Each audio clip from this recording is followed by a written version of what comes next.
Salut à tous les amis, j'espère que vous allez bien. Bon, petite story, ça fait un moment là, que j'ai pas fait de story face cam.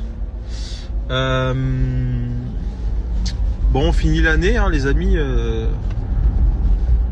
Belle année 2024, franchement ça aurait été une putain d'année en vrai. Quand je fais le bilan sur le plan pro, il est bon.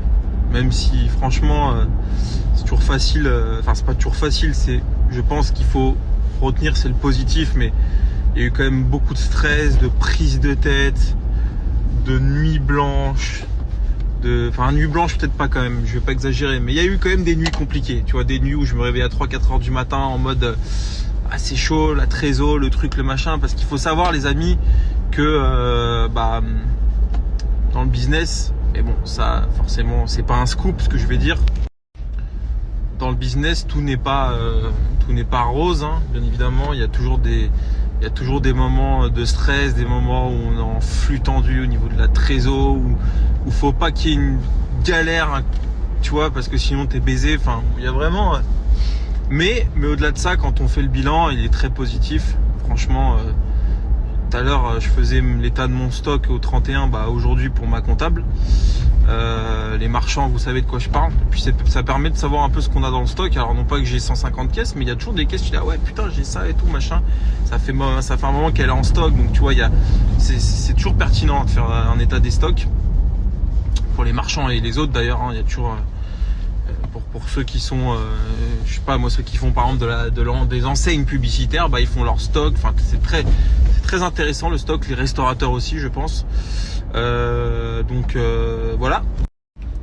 Et c'était intéressant de voir que mon stock s'approche du million d'euros. Mon stock de voitures, pas personnel, mais dans ma société, s'approche du million d'euros. Donc, franchement, cette année, j'ai fait une putain d'année. Mon stock, il a triplé par rapport à l'année dernière. Je commence à me faire une petite collection de voitures pas trop dégueulasses. J'ai trop hâte de récupérer mon Alpine, ma M3 là dans 10 jours. Et là normalement fin janvier, je vais la compléter par une autre voiture. Donc je suis très content. J'ai acheté mon bâtiment de Chartres. Là j'ai fait une offre qui a été acceptée sur un bâtiment à Étampes. Donc on va approcher du million d'euros de dette auprès de la banque. C'est stressant, mais en même temps tu te dis que dans 10 ans, dans 10-15 ans, ça sera remboursé. Donc c'est bien de le faire aussi. Donc c'est cool, franchement je suis trop heureux de cette année. Et surtout, en fait ça donne de l'espoir. Peut-être pas pour moi, parce que moi j'ai envie de dire que je suis lancé. Même si c'est une remise en question permanente. Pas permanente, quotidienne,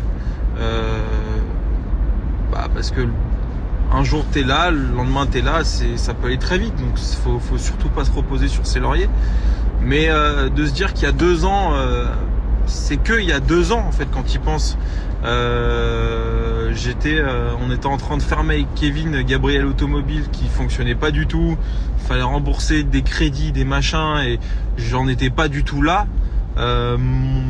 Je dirais que le seul argent que j'avais, c'était l'apport que j'ai mis dans ma société Gabriel Consulting pour commencer mon activité, qui était même pas de 100 000 euros. C'est déjà bien, attention, tout le monde n'a pas 100 000 euros cash, mais j'avais rien de tout ça, et donc je suis quand même très content en 2 ans d'avoir fait ça. Mais au-delà de l'argent, même si l'argent c'est la métrique de la réussite professionnelle, malheureusement, à moins de faire une association, on peut pas trop parler de réussite professionnelle si on gagne pas d'argent. C'est con, mais c'est vrai. Ou alors peut-être que je me trompe, mais bon, une société qui fonctionne pas, une société de business, je parle, qui ne fonctionne pas, on peut pas appeler ça une réussite. En tout cas,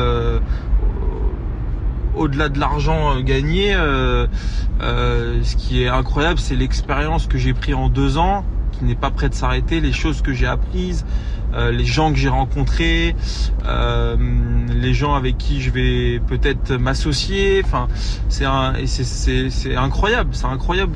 Et c'est ce que je retiens de l'aventure, parce qu'au final, une GT3 RS, à part la conduire une fois tous les 15 jours, c'est pas le plus intéressant. Enfin, c'est très très gratifiant. mais c'est surtout le chemin et surtout 2025, les amis, ça va être une année de fou puisque j'ai 3 projets, dont un gros projet qui vont se mettre en place, un autre projet plus kiff, pareil début d'année, et un autre projet, un 3e projet avec avec des gens que j'apprécie, etc. Moi, je m'associe toujours avec des gens que j'aime bien, aucun intérêt sinon, vous le savez. C'est avant tout une aventure humaine, hein, le business, la vie en général. Mais ouais, 2025, ça va être une super année. Je pense une année moins d'argent, entre guillemets, mais plus une année de construction. Parce que là, il est temps que je me lance dans des projets qui rapportent vraiment de l'argent. Je parle de gros sous, hein, je parle pas de gagner un peu d'argent. Là, j'aimerais me lancer dans le projet qui va faire de moi quelqu'un de riche. J'ai pas honte de le dire. Moi, je parle d'argent très facilement, vous le savez. Puis on va arrêter de se raconter des conneries. Là, aujourd'hui, je gagne entre 50 et 60 000 euros par mois. C'est énorme en société. Mais tu sais, quand t'es entrepreneur, t'as une façon de dire que tu gagnes d'argent qui est différente que quand t'es pas entrepreneur. Quand t'es salarié, tu dis je gagne 3 000 euros par mois. Bon, quand t'es entrepreneur, tu te sers de la configuration de tes sociétés pour gagner de l'argent. Tu remontes dans ta holding, tu investis dans tes SI, etc. Bon bref, aujourd'hui je gagne entre 50 et 60 000 euros par mois. C'est beaucoup d'argent, je pense que c'est beaucoup plus que 99,5% des gens. Mais j'ai envie de passer un step, non pas pour gagner plus d'argent, pour consommer plus, parce qu'en réalité, en fait, plus tu travailles, moins tu as le temps de consommer, donc c'est un peu bizarre, mais c'est vrai. Racheter des voitures, pourquoi? J'ai pas le temps de les conduire, tu vois ce que je veux dire? Mais plus pour le challenge personnel de me dire, bah là, je rentre dans la cour des grands, tu vois. Et je sors de ma position d'entrepreneur de PME, même si attention, c'est pas péjoratif ce que je dis. Je pense que il y a des entrepreneurs de PME qui s'enrichissent et qui ont un rapport de qualité, vie, temps passé au travail, etc. qui est bien meilleur que le niveau d'au-dessus dans lequel je veux rentrer. Mais c'est un peu comme un sportif qui joue en Ligue 2, qui gagne 15-20 000 euros par mois, il a une vie de fou, etc. Alors que il voudrait passer en Ligue 1 et peut-être avoir une qualité de vie qu'il aura jamais, puisqu'il va certes gagner plus d'argent, certes être dans des meilleurs niveaux, mais derrière ça demandera plus de temps, plus d'implication, plus de compromis, etc. Mais moi, comme un sportif de haut niveau, j'ai envie de faire des choses extrêmes, tu vois, et c'est un peu le cas dans l'entrepreneuriat. Et si tu veux, je sais qu'il y a plein de gens, même autour de moi, ma famille, etc., qui me disent ouais, mais c'est très bien ce que tu fais, c'est déjà exceptionnel, etc. Mais j'ai envie, je vous jure les amis, j'ai envie de faire une couverture de Forbes. Alors c'est pas une référence, mais voilà, j'ai envie de passer à un certain niveau, et même intellectuellement, ça me stimule de m'associer avec des gens qui sont beaucoup plus intelligents, beaucoup plus brillants que moi. Et bon, voilà, c'est un peu ce que j'ai envie de faire. Et je le fais parce que déjà d'un point de vue créatif, je trouve ça c'est trop bien de créer des projets, etc. Et aussi d'un point de vue perso, c'est se trouver des choses à soi-même, etc. Bon bref, tout ça pour dire que 2025, ça va être l'objectif. Alors ça se fera pas en 2025, mais commencer à mettre un pied là-dedans en 2025 pour préparer, etc. C'est l'objectif, donc j'ai vraiment hâte. Et j'ai d'autres objectifs plus perso, hein. Mais en tout cas, j'ai hâte de vous partager ça parce que en vrai, la plupart des gens qui me suivent, pas tous, mais beaucoup sont là depuis la Golf GTI. J'étais un petit con, que je suis toujours d'ailleurs, mais bon, en vrai, là où je trouve ça cool, c'est que je vous ai jamais menti sur le fait que mon développement, en tout cas ce que j'ai fait, ce que j'ai créé, etc.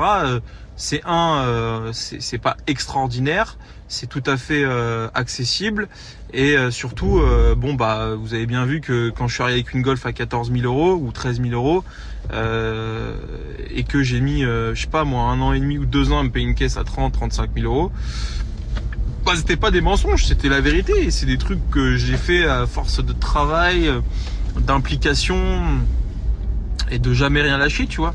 Donc c'est cool de montrer qu'aujourd'hui on peut peut-être faire d'autres choses un peu plus importantes. Voilà, j'ai pas d'exemple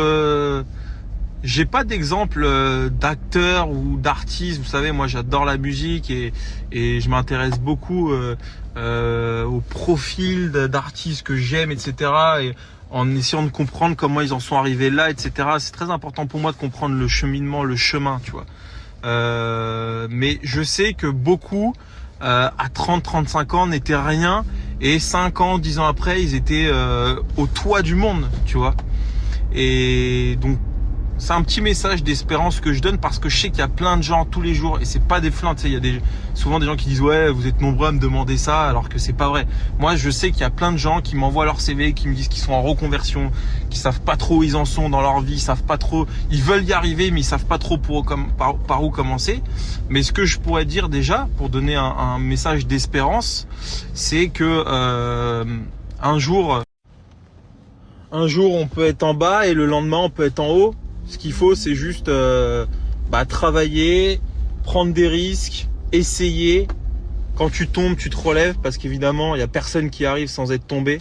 Et d'ailleurs, ceux qui y arrivent le plus, c'est ceux qui sont tombés beaucoup plus bas que ce qu'on peut tomber vous et moi. C'est-à-dire qu'il y a des gens qui ils avaient plus d'argent, c'est qu'ils devaient des millions d'argent avant de remonter au sommet. Et je parle d'argent, mais ça peut être pareil dans la musique, dans le cinéma, dans le sport, dans énormément de milieux.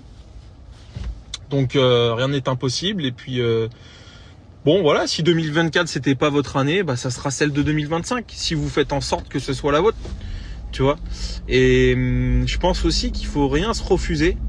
Il y a des gens qui se mettent des limites pour rien parce qu'ils se disent qu'ils en sont pas capables, mais il y a personne en fait à part vous-même qui puisse vous dire que vous êtes capable de quelque chose.